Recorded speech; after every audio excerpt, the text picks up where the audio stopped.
የሚገርማችሁ ይህን ቪዲዮ ልሰራ ከፈለኩኝ ወይ ደግሞ ካሰብኩት በጣም ቆይቻለሁ። ነገር ግን ያው ምናልባት ከነገ ዛሬ የሆነ ነገር ይፈጠራል በሚለው ነው እስካሁን የቆየሁት እና ደግሞ አንዳንድ ልጆች ያው ጥያቄ ትጠይቃላችሁ። እውነት ለመናገር እኔ ምንም ማውቀው ነገር የለም። ነገር ግን አንድ ማውቀው ነገር ምንድን ነው የሰው ልጅ አይደለም ልጅ ወልዶ ቀርቶ እንዲሁ በፍቅር ለተወሰነ ጊዜ ቢቆይም ቢሆን ጠላት መሆን እንደሌለበትና ማለት ቢያንስ አብሮ መሆን ባይችል አብሮ መኖር ባይቻል የሆነ አለ አይደል ለጉርብትናም በሉት ወይ ደግሞ ለማህበራዊ ኑሮ መሆን እንደሚችል ነው።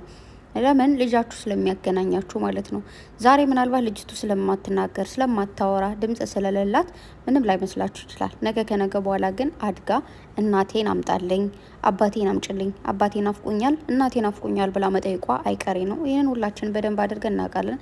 እንዲሁም ደግሞ መሀል ላይ የምትጎዳው ልጅቱ ነች። ሁለታቸው ያለ ማውራት ያለ መገናኘት እንትናቸው እንደዚህ ከቀጠለ ልጅቱ ትጎዳለች። ለምን አባቴ ጋር ውሰጂ ስትል እናትየው አይሆንም ወይ ደግሞ ከአባቷ ጋር ስትሆን አባትየው አይሆንም እያለ ልጅቱ ልትጎዳ ትችላለች። ስነ ልቦና ሊደርስባት ይችላል። እና በዚሁ መሀል መናገር ወይ ደግሞ እንደ መልእክትም ላስተላልፋላችሁ የምፈልገው አንዳንድ ሰዎች አላችሁ እንደዚህ ሁለተኛ ማለት ባልና ሚስቶች ሲጣሉ መሀል ላይ ገብታችሁ ያልሆነ ነገር የምትፈጥሩ እንዳይታረቁ ማድረግ የምፈልጉ ፍቅርዬ ጀግና፣ ፉፉዬ ጀግና ምናምን እያላችሁ ማይሆን ነገር የምታደርጉ እንዲሁም ደግሞ ፍቅር ቤት ሄዳችሁ የሆነ መጥፎ ኮሜንት ፉፉ ቤት ሄዳችሁ እንደዛ የምታደርጉ ሰዎች አላችሁና ብትችሉ ሁለታቸው እኩል እንዲሄዱ ማድረግ ካልቻላችሁ ደግሞ ዝም ማለት። እናንተ ምንም ሳትሏቸው እኮ በራሳቸው ሊያለያያቸው የሚችል ትልቅ ምክንያት አለ አይደል? ያም እምነት ነው።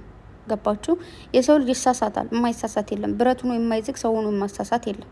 በህይወታችን አንዳንዴ ፈልገ ነው ሆነ ሳንፈልግ የምንሳሳታቸው ነገሮች ሊኖሩ ይችላሉ። ያን ነገር ደግሞ ራሳችን በምናስተካክለው መንገድ ልናስተካክለው እንችላለን እንጂ ሰው ሊያስተካክልልን ወይ ደግሞ ሊያበላሽልን አይችልም።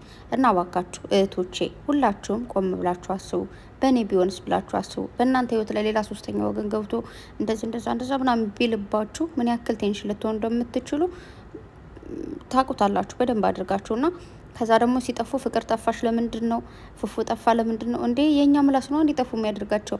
አንዳንዴ የተወሰነ ጊዜ ጠፍተው ቢመለሱና በአዲስ ሞራል ቢመጡ ደስ ይለኛል። የሆነ ብቻችሁን ስታዳምጡ ሶሻል ሚዲያ ሳትጠቀሙ የምታርፉት ረፍት ሰላም አይሰጣችሁ?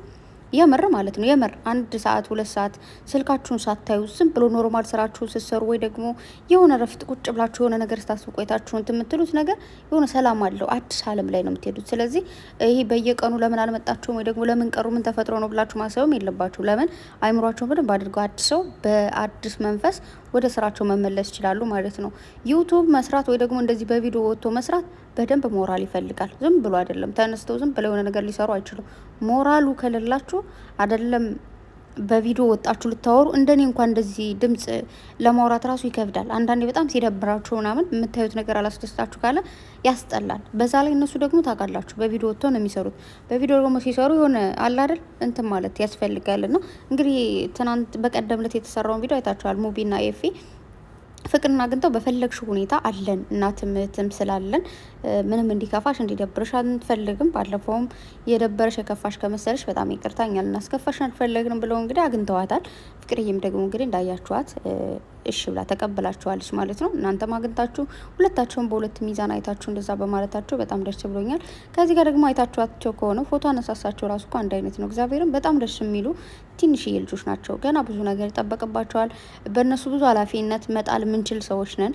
ነገር ግን እነዚህ ትንሽዬ ልጆች ማደግ እየቻሉ ትልቅ ደረጃ ላይ መድረስ እየቻሉ ብዙ ነገሮችን እንዲያስተምሩን ማድረግ እየቻልን ወይ ደግሞ ልናስተምራቸው እየቻልን ነገር ግን ያልሆነ ነገር ማድረግ ለሁላቸውም የሆነ ጠባሳ መጣል ደስ አይልም።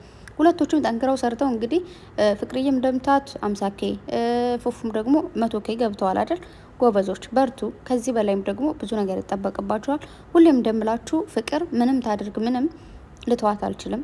ቢያንስ ብተዋት እንኳን ማለት ነው ኖርማል ዝም ብዬ ነው እንጂ ምተዋት የሆነ ጠባሳ ጥዬባት መሄድ አልፈልግም። ለምን የሰው ልጅ የሆነ ሚስጥሩ የሚነግራችሁ ወይ ደግሞ የሆነ ነገሩ የሚነግራችሁ እንድታግዙትና ከጎኑ ትሆኑ ስለሚፈልግ ነው አይደል? ፍቅር ደግሞ ስለ አባቷ የነገረች ነገር አለ። የአባት አደራ አለባት። ምንም ይሁን አባታችሁ በህይወት ይኖርም አይኖርም ግን እንድትሆኑለት የሚፈልገውን ነገር ሁናችሁ ማሳየት አለባችሁ። ለእናቷም ያለቻት እሷ ነች። ስለዚህ ሴትም ነች። ሴት ልጅ በተፈጥሮ እዚህ ምድር ላይ ስንሆን እንኳን ብዙ ፈተናዎች አሉበት። ሴት መሆን በራሱ ትልቅ ፈተና ነው። እመቤቴን ነው የምላችሁና ያን ተረድታችሁ ፍቅርን አይዞሽ በርቺ ማለት ስትችሉ ሴትነትን እያወቃችሁስ ወንዶች እንኳን እኮ ምንም ቢሉ ሴትነትን ስለማወቁት ነው ብለን ኖርማል እናልፋለን። ግን ሴቱ ናችሁ ደግሞ የሆነ ይደብራል። ወንድም ደግሞ ይበደል ይወንጀል ማለት አይደለም። እሱም ቢሆን ብዙ ነገሮች አሉበት ማለት ወንድ ልጅ አባት ነው፣ ወንድም ነው፣ ልጅ ነው፣ ብዙ ነገር ነው። ስለዚህ ፉፉን ስንሰድበው የምትከፋታለችሁ ገባችሁ? ምትከፋታለችሁ። እኔ ወንድሜን ማንም እንዲናገርብኝ እንደማልፈልገው ሁላ ወንድሜ ጋር ሲሆን ትልቅ ሰላም እንደሚሰማኝ ሁሉ የእሱ እህት አለችሁ። ገባችሁ? ፍቅር ጋርም እንደዛው የሆነ ልክ እህታችሁን አስቀምጧት በሰው ቦታ ወንድማችሁን አስቀምጡትና ከዛ በኋላ ይገባችኋል። እግዚአብሔርን ሰው እንዲናገርባችሁ አታድርጉ ማንንም። ስለዚህ ፍቅርንም ተዋት፣ በራሷ ዓለም የፈለገችውን ትስራ፣ የፈለገችውን ታድርግ። ጽድቅም ሆነ ኩነኔ ለራሷ፣ ፉፉም ደግሞ ጽድቅም ኩነኔ ለራሱ። ግን ምን ልላችሁ ፈልጌ መሰላችሁ? የወደዳችሁትን ወዳችሁ መሄድ መብታችሁ ነው። ማንም የፈለገውን ሰው መውደድ መብቱ ነው። ያልፈለጋችሁት እኔ ወደድኩትን ለምን አልወደዳችሁም አልልም። እኔ ማን ነኝ እንዴ? ምናልባት እኔ በእናንተ በኩል የምታዩት አስተያየትና በእኔ በኩል ማየት አስተያየት እጅግ በጣም ሊራራቅ ይችላል። ገብቷችኋል አይደለ? ስለዚህ ሁሉም ሰው የየራሱ የሆነ አመለካከት አለው። ሁሉም ሰው ደግሞ የየራሱ የሆነ መውደድና ክብር አለው። ስለዚህ ወደዳችሁን ወዳችሁ መሄድ መብታችሁ እኮ ነው። ፍቅርን ካከበራችሁ ፍቅርን አክብሯት፣ ውደዷት፣ ይዛችሁ ሂዱ። ፉፉን መናገር ለምን አስፈለገ? ፉፉን ከወደዳችሁ ፉፉን ይዛችሁ መሄድ መብታችሁ። ፍቅር መናገር ለምን አስፈለገ? ገባችሁ አይደል? እስከነ ምክንያታችሁ የምትወዱትን ውደዱ፣ ማትወዱት ደግሞ ትታችሁ ሄዱ። ጠባሳ አትጣሉ። ከሰው ጋር ስትለያዩ ሰውን ጥላችሁ ስትሄዱ ዝም ብላችሁ ጥላችሁት ሂዱ። ጠባሳ አትጣሉ። ጥላችሁ መሄዱ በራሱ እኮ ህመም አለው። ጭማሪ ደግሞ ሌላ ጠባሳ መጣላችሁ የህመም ነው። ስለዚህ ፕሊስ በእናታችሁ ተዋቸው። ገና ልጆች ናቸው። ብዙ ነገር ይጠበቅባቸዋል። መስራት የሚፈልጉ ልጆች ናቸው። ፓወር አላቸው። በደንብ እየሰሩ ነበር፣ ወደፊትም ይሰራሉ። ለልጃቸውም ስትሉ በዚህ ትንሽዬ ልጅ ብላችሁም በእናታችሁ ልለምናችሁ ቢያንስ 2018 ላይ እንደዚህ አይነት ነገር አይኖር። ሁሌ እምላችኋለሁ እግዚአብሔርን። እኔ አሁን የምፈልጋቸው ልጆች ይዤ እሄዳለሁ፣ ማልፈልጋቸው ደግሞ አልነካምም፣ ምንም አልልም። ገባችሁ አይደለ? ያ ነው መሆን ያለበትና ፍቅርዬ ደግሞ ቢስትሮንግ በጣም ጀግና ነሽ። እውነት ለመናገር ብዙ ነገሮችን ያው እያሳለፈች መጣለች። ከዚህ በኋላም ህይወት እንደዛ ነው ሲጀመር። ሁሌ በቃ ቀጥተኛ መንገድ የለም። ወጣ ገባ ሰጣ ገባ ያለ ነውና አፕ ዳውን ነው ሁሌም። ስለዚህ እነዛ ነገሮች አሁን ላይ ያለፍሻቸው ነገሮች ወደፊት አይመጡም ማለት አይደለም፣ ሊመጡ ይችላሉ። ግን ጠንካራ ሆነሽ ማለፍ እንዳለብሽ ነው የሚሰማኝ። ፉፉም እንደዛው። ሁላችሁም በህይወታችን ከባባድ ነገሮች ከባባድ ፈተናዎች ሊያጋጥሙን ይችላሉ። ግድ ነው፣ አልፈነዋል ብለን የምንቆመው ነገር የለም። በድጋሚም ደግሞ እነዛ መጥፎ ጊዜዎች ሊመጡ ይችላሉ፣ ግን መቋቋም መቻል ማለት ነው። በተረፈ እንግዲህ ሁላችሁም በጸሎታችሁ በዱዓችሁ ብቻ አስቧቸው እና አበረታቷቸው ነው የምላችሁ። እና ደግሞ አትጥፉ። ፍቅርዬም ነይ በቃ ምንም ይፈጠር በቃ ይህ ፍርሃት ምናምን ነገር ድንጋጤው የትም አያደርሰንም። የምሬ ነው። ፍርሃት ድንጋጤ ወደ ኋላ ነው የሚያስቀረንና ምናልባት የሆነ ነገር ምን ይሉኝ ምናምን የምትሉ ከሆነ ምንም እንዳትሉ።